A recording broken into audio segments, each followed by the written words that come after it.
So now I want to talk about selecting your stitches, what these all mean, and how to work the zigzag and the stitch length.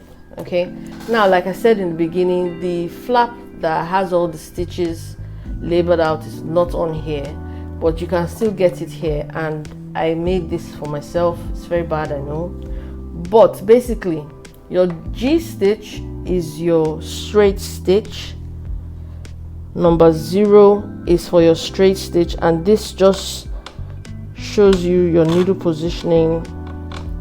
I've talked about that before.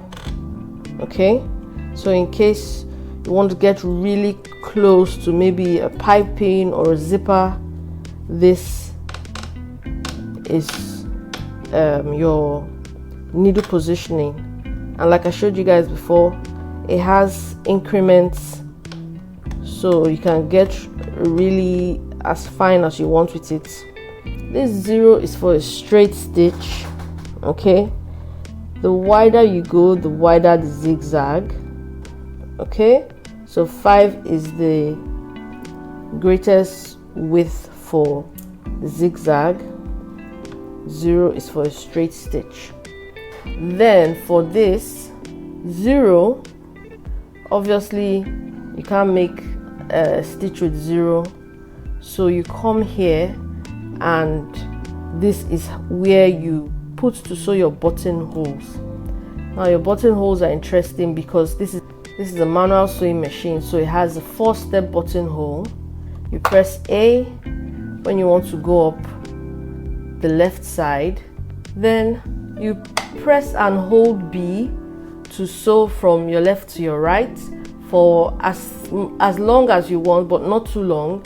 You let that go. You press C down, and it sews the right hand side of the buttonhole, goes down.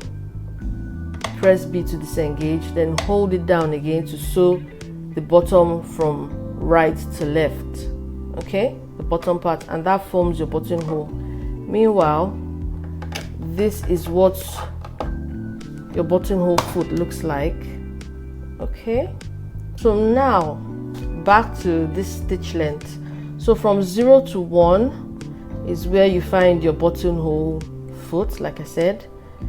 Then your stitch length increases from 1 to 2 to 3, 4, 5. You get the drift.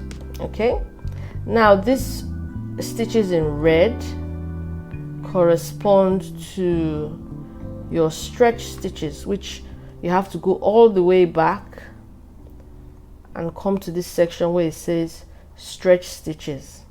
Now when you are in this section, this gray section here for your stitch length selection, when you press G, it will automatically switch over to the red section, to automatically switch on to sewing anything in this red section, apart from the buttonholes, which you have to go this way.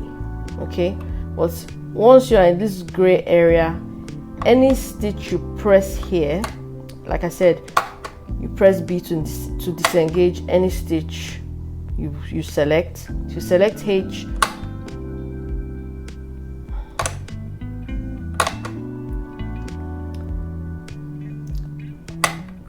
you press B to disengage any stitch you select. All right, so press H to disengage, press I, disengage, press D, disengage.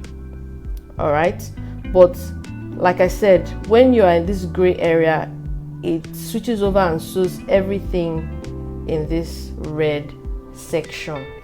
And of course, the width of what you are sewing will change depending on what stitch width you go for. You know, you'll be making a bigger size of any of these decorative stitches that you have on here. Okay, so that is it, folks, for checking out the stitches and the stitch length. I'm actually thinking of making what you call a stitch booklet, so I will stitch out every single stitch in this sewing machine, and some people even go as far as to stitch at various stitch lengths and stitch widths. I mean, like, that would be a fun project. You have like a mini booklet of it, so that, I mean, it's a better way of knowing the stitches on your sewing machine and how to use them for any decorative projects you have or anything like that. Okay guys,